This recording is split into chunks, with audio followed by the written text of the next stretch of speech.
अस्सलाम वालेकुम। अज़ीज़ दोस्तों, आपका भाई अब्दुल्ला यूसुफ़ ज़हबी आपसे मुखातब है और ये हमारी पहली क्लास है पिक्सल लैब एप्लीकेशन की, जो कि एप्लीकेशन है फ़ेसबुक वगैरह के लिए एक अच्छी पोस्ट तैयार करने की। इसमें आप फ़ोटोज़ के साथ बहुत सारा वर्क कर सकते हैं और टेक्स्ट को बहुत अच्छे तरीके से डिज़ाइन कर सकते हैं। तो दोस्तों, आगे बढ़ने से पहले आप हमारे चैनल को ज़रूर सब्सक्राइब कीजिए अगर अभी तक आपने सब्सक्राइब नहीं किया, और बेल आइकन को भी दबा दीजिए ताकि हमारी हर आने वाली वीडियो आप तक पहुंच सके। और याद रखिए कि हम पिक्सल ऐप के इस सेशन के बाद जल्द ही मोबाइल पर वीडियो एडिटिंग का जो सिलसिला है उसको भी शुरू करने जा रहे हैं। तो लीजिए दोस्तों, हम शुरू करते हैं पिक्सल लैब को। तो जब पिक्सल लैब आप स्टार्ट करते हैं तो उसकी स्क्रीन कुछ इस तरह से आपको दिखाई देती है। तो इसमें आप सबसे नीचे बॉटम पर देखें तो आपको 5 आइकॉन्स जो हैं, 5 बटन्स नज़र आ रहे हैं। उनमें से पहला बटन जो है वो 3 रिंग्स का है, उसके बाद टेक्स्ट का है। तो पहला बटन जो 3 सर्कल बने हुए हैं, 3 रिंग्स बने हुए हैं, ये उन प्रोजेक्ट्स का है जो पहले से ही इस ऐप के अंदर मौजूद हैं। ये आप देख रहे हैं, ये डिज़ाइन सारे पहले से ही पिक्सल लैब के अंदर मौजूद हैं। उसके बाद दूसरा बटन जो है वो टेक्स्ट के लिए है, ए लेटर लिखा हुआ है, जो इसमें टेक्स्ट की सारी ऑप्शंस जो हैं वो आपके लिए आती हैं कि आप जो टेक्स्ट होता है आपकी उसके साथ आप जो कुछ कर सकते हैं वो सारी ऑप्शंस आपको यहाँ पर मिलेंगी। और तीसरा आइकॉन जो है ये है फ़ोटो से रिलेटेड सारी ऑप्शंस हैं। कोई इमेज, कोई फ़ोटो आप जब इस पिक्सल लैब में इंपोर्ट करते हैं तो उस फ़ोटो के साथ आपने जो भी वर्क करना है उसके लिए आपने ये तीसरी आइकन इस्तेमाल करनी है। उसके बाद चौथी आइकन जो है इसका ताल्लुक़ इस इमेज की बैकग्राउंड के साथ है, और पांचवी आइकन जो है इसका ताल्लुक़ भी बैकग्राउंड के इफ़ेक्ट्स के साथ है। पहला जो ऑप्शन है 3 रिंग्स का, इसके बारे में ज़्यादा कुछ सीखने की ज़रूरत नहीं है क्योंकि ये सिर्फ बने बनाए आपके सामने डिज़ाइन हैं जिनके अंदर आप चेंजिंग करके अपना डिज़ाइन बना सकते हैं। तो हम शुरू कर रहे हैं दूसरी ऑप्शन जो टेक्स्ट से रिलेटेड है। तो उसके हवाले से देखिए कि टेक्स्ट की ऑप्शंस के अंदर हम तरतीब के साथ सारी ऑप्शंस को बारी बारी से इस्तेमाल करना सीखेंगे। सबसे लेफ़्ट साइड पे जो पहली ऑप्शन आपको दिख रही है वो है स्टाइल्स की। स्टाइल्स का बटन जब आप प्रेस करते हैं तो आपके सामने 2 ऑप्शंस खुल जाती हैं। पहला ऑप्शन जो है वो ब्राउज़ का है और दूसरा सेव का है। ब्राउज़ के अंदर आपको मिलेंगे पहले से बने बनाए कुछ स्टाइल्स जो पहले से एप्लीकेशंस वालों ने आपके लिए रखे हुए हैं। और आप अगर अपनी मर्ज़ी से किसी टेक्स्ट के ऊपर आप कोई इफ़ेक्ट्स वगैरह लगाते हैं और आप चाहते हैं कि आप उस स्टाइल को सेव कर सकें तो इसको आप सेव भी कर सकते हैं और उसका नाम जो है वो अपनी मर्ज़ी से रख सकते हैं। इसका फ़ायदा ये होगा कि आपको बाद में कभी भी उन स्टाइल्स को दोबारा जब इस्तेमाल करना होगा तो आपको नए सिरे से मेहनत नहीं करना पड़ेगी, बल्कि आप उसी स्टाइल को यूज़ करके तो टेक्स्ट के ऊपर वो इफ़ेक्ट लगा सकते हैं। उसके बाद दोस्तों दूसरा बटन जो है वो एडिट का है। एडिट का मतलब है कि टेक्स्ट के अंदर तब्दीली करना। आप टेक्स्ट के अंदर कुछ तब्दीली करके नया लिखना चाहते हैं। हमारा ज़्यादा काम चूँकि उर्दू में होता है तो मैं उर्दू पर में ही यहाँ पर कुछ लिख कर आपको दिखाऊँगा। तो मसलन हम यहाँ पर कुछ लिखते हैं,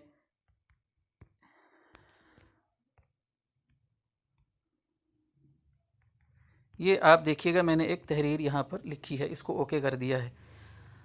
तो ये एडिट का बटन मैंने इस्तेमाल किया है। उसके बाद दूसरा ऑप्शन है डिलीट का। इसके ज़रिए आप इस टेक्स्ट को डिलीट कर देंगे, ख़त्म कर देंगे। तीसरा बटन जो है वो कॉपी का है। उसके ज़रिए आप इस टेक्स्ट की एक डुप्लीकेट बना देंगे। जैसे ही आप कॉपी को प्रेस करेंगे तो उस टेक्स्ट की एक डुप्लीकेट आपके साथ आ जाएगी। इसको हम डिलीट कर देते हैं। उसके बाद एक तीसरा, याद रखिए कि आपने इस टेक्स्ट के साथ जो भी सलूक करना है, इसके साथ जो भी इफ़ेक्ट वगैरह लगाने हैं, तो उस टेक्स्ट को सिलेक्ट करना बहुत ज़्यादा ज़रूरी है। आप देखें जब मैंने टेक्स्ट को सिलेक्ट कर रखा है, जब आप बाहर क्लिक करेंगे तो ये अनसेलेक्ट हो जाएगा। अब इस टेक्स्ट से रिलेटेड ऑप्शंस आपके सामने शो नहीं हो रही हैं। तो जब आप टेक्स्ट को सिलेक्ट करेंगे तो फिर इसकी ऑप्शंस आपके सामने ज़ाहिर होंगी। अगला जो ऑप्शन है वो है टू फ्रंट का। टू फ्रंट का मतलब होता है कि जब आपकी यहाँ एक से ज़्यादा स्क्रीन पर चीज़ें मौजूद होंगी तो किसी चीज़ को एक दूसरे के एक से नीचे लेकर जाने के लिए टू फ्रंट इस्तेमाल करेंगे और ऊपर लाने के लिए टू बैक इस्तेमाल करेंगे। मिसाल के तौर पर आप देखिए, ये इसको समझने के लिए ये मैं आपके सामने एक चीज़, ये बॉक्स यहाँ पर आपके सामने पड़ा हुआ है। अब आप देखिए, ये आप चाहते हैं कि ये टेक्स्ट जो है इस वक्त बॉक्स से नीचे है, आप चाहते हैं कि ये टेक्स्ट के बॉक्स के ऊपर टेक्स्ट आ जाए, तो आप इसको टू फ्रंट ले आएंगे। तो अब ये देखिए, ये बॉक्स से ऊपर आ गया है। अगर आप अब इसको टू बैक करेंगे तो ये बॉक्स के पीछे चला जाएगा। तो इस बॉक्स को मैं डिलीट कर देता हूँ। अगला जो ऑप्शन है वो है पोजीशन का। पोजीशन का मतलब है कि आप इसको राइट, लेफ़्ट और ऊपर नीचे कैसे मूव करते हैं। वैसे तो आप इस टेक्स्ट को पकड़कर अपनी उंगली के साथ यानी प्रेस करके भी ऊपर नीचे जहाँ चाहें अपनी मर्ज़ी से रख सकते हैं। लेकिन बसा औक़ात ऐसा होता है कि कोई जब आप डिज़ाइन बनाते हैं, ज़ाहिर है आपके पास वर्क करने के लिए बहुत छोटी सी जगह है, ये कोई LCD नहीं है या लैपटॉप नहीं है कि आपके पास बड़ी स्क्रीन हो काम करने के लिए। तो आपके पास काम करने के लिए छोटी सी स्क्रीन है। तो बाज़ दफ़ा एक डिज़ाइन के अंदर बहुत छोटी छोटी सी चीज़ें होती हैं जिनको आप उंगली के साथ पकड़ के इधर उधर मूव नहीं कर सकते। तो वहाँ पर हमें ये जो पोजीशन वाला फंक्शन है ये काम देता है कि हम इसके ज़रिए से ऊपर नीचे और आगे नीचे टेक्स्ट को मूव करा सकते हैं। उसके बाद अगला दोस्तों जो ऑप्शन है वो है रिलेटिव पोजीशन।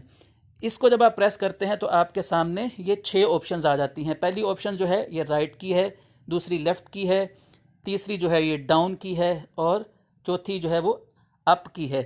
और ये जो पांचवी ऑप्शन है ये सेंटरलाइज करने की है, यानी हॉरिजॉन्टल जो है ना ये सेंटर में आ जाएगा और इसके ज़रिए वर्टिकली भी सेंटर में आ जाएगा।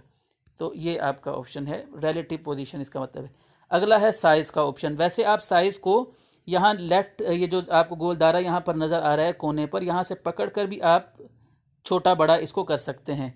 लेकिन इसका एक और तरीका जो है वो साइज़ को छोटा बड़ा करने का वो ये है कि आप पॉइंट्स के साथ, यानी इसमें यहाँ पर पॉइंट्स आ रहे हैं देखने 139 तो आप इसको यहाँ से पकड़ कर भी उंगली के साथ कर सकते हैं और प्लस माइनस के ज़रिए से भी कम ज़्यादा साइज़ इसका कर सकते हैं। अगला ऑप्शन जो है वो पेंडिंग का है।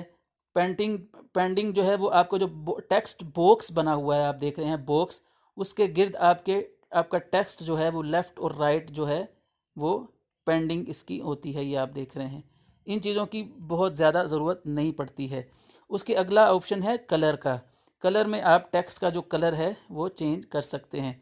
यहाँ पर एक ख़ास बात जो दोस्त बहुत सारे पूछते हैं वो ये है कि हमने अगर किसी एक तहरीर में किसी एक लफ्ज़ का कलर या एक हरफ का कलर मुख्तलिफ करना है बाकी तहरीर से, तो उसका तरीक़ाकार ये है कि आप उसको, यदि इसी को देखें आप नीचे लेकर जाएंगे तो ये आपके पास सारा टेक्स्ट जो है वो लिखा हुआ यहाँ पर आ रहा है। अब आप चाहते हैं कि मैं आखिरत जो है इसका कलर रेड कर दूँ, तो आप आखिरत को सिलेक्ट करें और उसका कलर रेड कर दें, बाकी कलर आपका सारा वाइट ही रहेगा। इसी तरह आप चाहते हैं कि जो खेती है उसका कलर ग्रीन हो जाए, तो आप खेती को सिलेक्ट करें यहाँ से और उसका कलर ग्रीन कर दें, तो ये ओके कर दें, ठीक है। उसके बाद जो अगला ऑप्शन है वो है टेक्सचर का। टेक्सचर का मतलब होता है कि टेक्स्ट के अंदर आप कोई इमेज लाना चाहते हैं।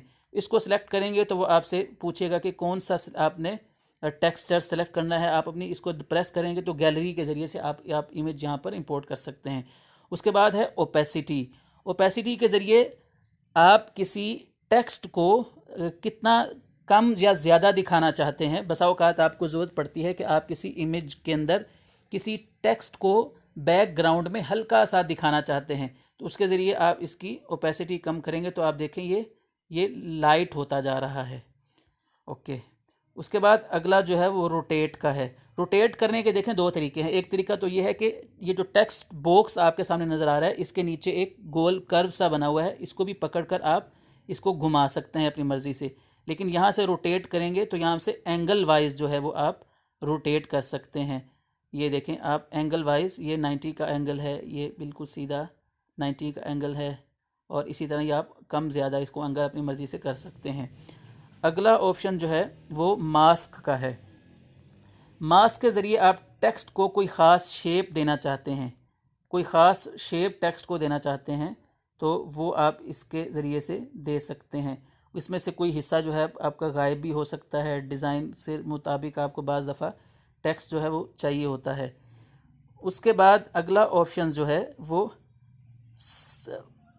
फ़ॉन्ट का है। ये बड़ा इम्पोर्टेंट जो है वो फ़ीचर है कि आप, बहुत सारे दोस्त जो उर्दू पर काम करते हैं वो पिक्सल लैब को इसलिए इस्तेमाल करना छोड़ देते हैं, वो कहते हैं कि इसमें उर्दू के फ़ॉन्ट्स नहीं हैं। तो ऐसे दोस्तों के लिए याद रखिए कि इसमें अगरचे उर्दू के इतने ज़्यादा फ़ॉन्ट नहीं हैं, अरबी के फ़ॉन्ट हैं थोड़े से, लेकिन इसमें ऑप्शंस ये मौजूद है कि आप अपनी मर्ज़ी से बहुत सारे फ़ॉन्ट्स भी ऐड कर सकते हैं। उसका तरीक़ाकार ये है कि आप फ़ॉन्ट्स की ऑप्शन में जाइए, तो आपके सामने ये सारे फ़ॉन्ट्स जो पहले से अवेलेबल हैं वो यहाँ पर पड़े हुए हैं। देखिए आपने मसलन ये फ़ॉन्ट सेलेक्ट किया तो ये चेंज हो गया, लेकिन ये फ़ॉन्ट्स जो हैं वो बहुत थोड़े सारे हैं और इनमें कोई इतना ख़ास फ़ॉन्ट नहीं है। ज़्यादा फ़ॉन्ट जो है ऐसे हैं कि जो आप हेडिंग्स वगैरह में, सुर्खियों में इस्तेमाल कर सकते हैं, लेकिन टेक्स्ट में लगाने के लिए कोई इतना माकूल फ़ॉन्ट यहाँ पर नहीं है। तो उसके लिए आप ये जो ऊपर 3 पेज आपको नज़र आ रहे हैं, उनमें से पहला पेज फ़ॉन्ट्स का है और दूसरा माई फ़ॉन्ट्स का है। आप माई फ़ॉन्ट्स में जाइए और यहाँ पर प्लस का साइन आपको नज़र आ रहा होगा। ये प्लस में जाकर आप अपने जहाँ पर आपने डाउनलोड करके रखे हुए हैं, आप नेट से बहुत सारे उर्दू के फ़ॉन्ट्स जो हैं वो इंस्टॉल कर सकते हैं। नूरी नस्तालीक, महर नस्तालीक वगैरह वगैरह बहुत सारे फ़ॉन्ट्स, सैकड़ों हज़ारों की तादाद में आप गूगल पर उर्दू फ़ॉन्ट्स लिखिए तो आपको मिल जाएंगे। तो वो फ़ॉन्ट्स आप डाउनलोड करके, तो वो जब जिस डायरेक्टरी में आपके वो फ़ॉन्ट्स पड़े होंगे, मतलब मेरे ये डाउनलोड्स के फ़ोल्डर में ये मुख्तलिफ़ फ़ॉन्ट्स पड़े हुए हैं, उनमें से एक फ़ॉन्ट ये मसलन है महर नस्तालीक। तो ये महर नस्तालीक को मैं सिलेक्ट करता हूँ और ओके कर देता हूँ। तो देखिए कि ये मेरी यहाँ पर महर नस्तालीक आ गया है, तो मैंने इसको सिलेक्ट करके ये महर नस्तालीक हो गया है। तो आप इसी तरह बहुत सारे फ़ॉन्ट्स इसमें ऐड अपनी मर्ज़ी से कर सकते हैं। उसके बाद अगला जो ऑप्शन है वो है स्टाइल का। स्टाइल में 3 ऑप्शंस होती हैं। एक बोल्ड का होता है, इससे टेक्स्ट जो है वो थोड़ा मोटा हो जाता है। एक ये, इससे लिखाई जो है वो तिरछी हो जाती है। और ये अंडरलाइन है, इसके नीचे लाइन लग गई है, आप देख रहे हैं टेक्स्ट के नीचे लाइन लग गई है। तो ये 3 जो हैं ये ऑप्शंस हैं किसमें, स्टाइल के अंदर। आप इसको कैंसिल कर इसको सिंपल कर दीजिए, आउटलाइन इसकी ख़त्म।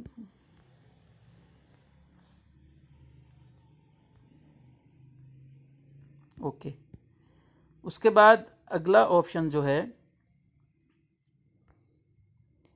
वो कर्व का है। कर्व का मतलब है कि आपको बाज़ दफ़ा टेक्स्ट को कर्व फॉर्म में, गोलाई के अंदर ऊपर या नीचे आपको लिखना पड़ता है। तो आप यूँ करेंगे तो ये नीचे को गोलाई होगी, और यूँ करेंगे तो ऊपर को ये गोलाई में टेक्स्ट जो है वो हो जाएगा।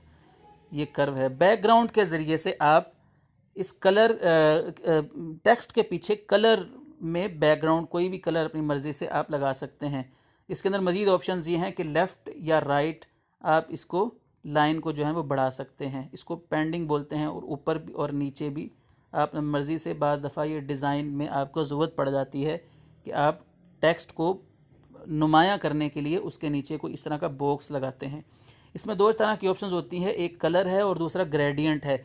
कलर जो होता है ये तो एक फ्लैट एक ही कलर होता है, लेकिन ग्रेडियंट के अंदर शेड होते हैं। ये देखिए, ये पहले से कुछ ग्रेडियंट्स यहाँ पर बने हुए पड़े हुए हैं, और आप इनके अंदर मज़ीद तब्दीली भी कर सकते हैं। मसलन आप यहाँ पर जाकर प्लस का बटन प्रेस करेंगे तो ये मुख्तलिफ इसमें स्टाइल्स हैं। ये गुलाई, आप इनको यहाँ से छेड़ कर तो इसको कम ज़्यादा, कमी बेशी भी इसमें कर सकते हैं अपनी मर्ज़ी से। और कलर के अंदर इजाफ़ा भी कर सकते हैं। ये देखिए, कलर के अंदर तब्दीली भी कर सकते हैं, यहाँ से आप नए कलर्स भी ऐड कर सकते हैं। उसके बाद जो अगला ऑप्शन है, ये मैं इसको फ़िलहाल ख़त्म कर रहा हूँ। इसको ख़त्म करने के लिए आप ये एनेबल का बटन जो है इसको ख़त्म कर देंगे तो ये बैकग्राउंड इसकी रेज़ हो जाएगी। उसके बाद अगला जो ऑप्शन है वो अलाइन का है।